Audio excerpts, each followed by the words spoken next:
اللہ تعالیٰ نے رمضان میں زوجہ کے قریب جانے سے صحابہ کو منع کیا تھا. بڑا دلچسپ واقعہ ہے. رمضان کی راتوں میں بھی زوجہ کے قریب جانے سے منع کیا تھا. ایک صحابی تھے، وہ رات میں کہیں چلے گئے. اب بڑے پریشان ہوئے، رسول اللہ صلی اللہ علیہ وسلم کے پاس آئے، عرض کیا یا رسول اللہ مجھ سے غلطی ہوئی، رمضان کی رات میں نے اپنی زوجہ کے قریب چلا. آپ نے فرمایا کیوں؟ وہ بڑا دلچسپ واقعہ ہے، بس بظاہر تھوڑا حیا کے خلاف بھی ہے لیکن اتنا بھی نہیں ہے.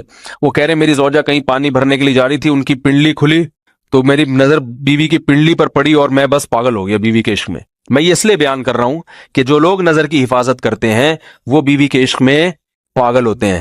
جو دن رات انٹرنیٹ پر پنڈلیاں دیکھتے رہتے ہیں انہیں بیوی کی پنڈلی بھی کیا شکل بھی اچھی نہیں لگتی ان کو. بد نظری کا یہ عذاب ہے، وبال ہے کہ جو اللہ نے گھر میں آپ کے لیے بٹھائی ہے وہ آپ کو اچھی نہیں لگے گی. تو نظر کی حفاظت کیا کرو، اس سے آپ کو اپنی بیوی سے عشق ہوگا، محبت ہوگی. بات آ رہی ہے سمجھ میں؟ تو اب دیکھو کیسا روزے کی حالت ہے. رمضان میں پابندی ہے، اسلام میں حکم تھا جو رمضان میں بیوی سے ہم بستری کرے گا 60 روزے لگاتار رکھنے پڑیں گے. کتنا بڑا جرم، لیکن صحابی سے برداشت نہیں ہوا. صرف زوجہ کے پاؤں پہ نظر پڑی ہے تو وہ کیسے بیوی سے محبت کرتے ہوں گے، اور وہ بیوی کے بغیر رہ سکتے ہوں گے. اور آج لوگوں کے فون آتے ہیں ہماری بیگم جس میگے جاتی ہے اتنی خوشی ہے، ایسا اچھا سا فیل ہوتا ہے، ایسا عجیب سا محسوس ہو رہا ہوتا ہے جیسے آزاد ہو گئے. تو میں کہتا ہوں ظاہر ہے اب تمہیں موقع مل گیا کنڈی لگانے کا، ٹھیک ہے نا، اور آنکھ مٹکے کرنے کا، تو خوش تو ہوگے. تو یہ بھی ایک عذاب ہے جو لبرل لوگ نے جس عذاب میں ڈالا ہوا ہے نا، اس میں عورت کے حقوق نہیں ہے. عورت کے حقوق نظر کی حفاظت میں اور عورت کے پردہ کرنے میں ہے. جب مرد باہر نکلے گا سب پردے میں ہوں گی تو آئے گا کس کے پاس؟ بیگم کے پاس ہی آئے گا. تو اتنے منہ کالا کرنے کے راستے کھول دیے ہیں تو ظاہر ہے پھر کامیاب ازدواجی زندگی نہیں ہوتی. تو نبی کے پاس آئے، عرض کیا یا رسول اللہ میں برداشت نہیں کر پایا. تو آپ مسکرا دیے. تو وہ نبی کے پاس گئے، یا رسول اللہ ایسے ہوا، مجھ سے غلطی ہو گئی. تو آپ نے فرمایا کیوں؟ فرمایا ایسا ہو گیا تھا. تو آپ صلی اللہ علیہ وسلم نے فرمایا 60 روزے رکھو لگاتار.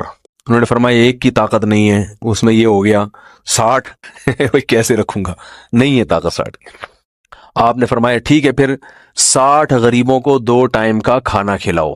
فرمایا اس کی بھی طاقت بولو بھائی نہیں ہے. اتنے میں ایک صحابی لائے کوئی چیز صدقہ کرنے کے لیے. تو آپ نے فرمایا چلو اصل حکم تو یہی ہے کہ 60 روزے یا پھر 60 غریبوں کو کھانا، وہ نہیں تو چلو فی الحال ان کو تنبیہ کے لیے کچھ ان سے صدقہ کروا لیتا ہوں. فرمایا چلو یہ فلاں خیرات کی ایک چیز لے کر آئے ہیں، تم یہ لے کے غریبوں میں بانٹ دو.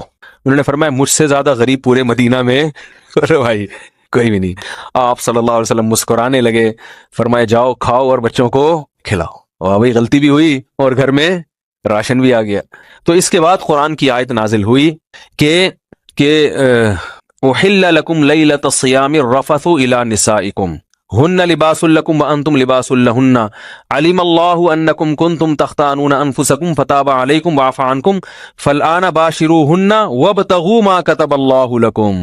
فرمایا اللہ کو بتایا کہ تم اس حکم پر عمل نہیں کر سکتے، لہٰذا رمضان کی راتوں میں تمہیں اپنی بیوی کے پاس جانے کی اجازت ہے، لہذا ان کے پاس جایا کرو اور اس اولاد کو تلاش کرو جو اللہ نے تمہارے مقدر میں لکھ دی ہے. قرآن جہاں بھی بیوی سے ریلیشن قائم کرنے کی بات کرتا ہے اولاد کا ذکر لازمی کرتا ہے، یعنی تلاش کرو اس اولاد کو جو اللہ نے تمہارے لیے لکھ دی ہے. ما کتب اللہ لکم، ما کتب اللہ علیکم نہیں ہے.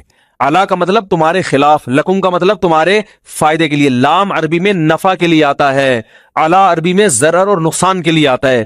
فرمایا یہ نہیں کہ اس اولاد کو تلاش کرو جو بطور پینلٹی کے اللہ نے تمہارے متھے لگا دی ہے، جو اللہ نے تمہارے فائدے کے لیے لکھ دی ہے. اس سے پتہ چلتا ہے اسلام اولاد کی کثرت پہ کس قدر حریص ہے. بات آ رہی ہے اور بھی اس بارے میں آیتیں ہیں قرآن مجید کی، مگر میں اب زیادہ تفصیل میں نہیں جاؤں گا. کچھ آیتیں رہ گئی ہیں، کچھ احادیث رہ گئی ہیں، تو وہ انشاءاللہ پھر اگلے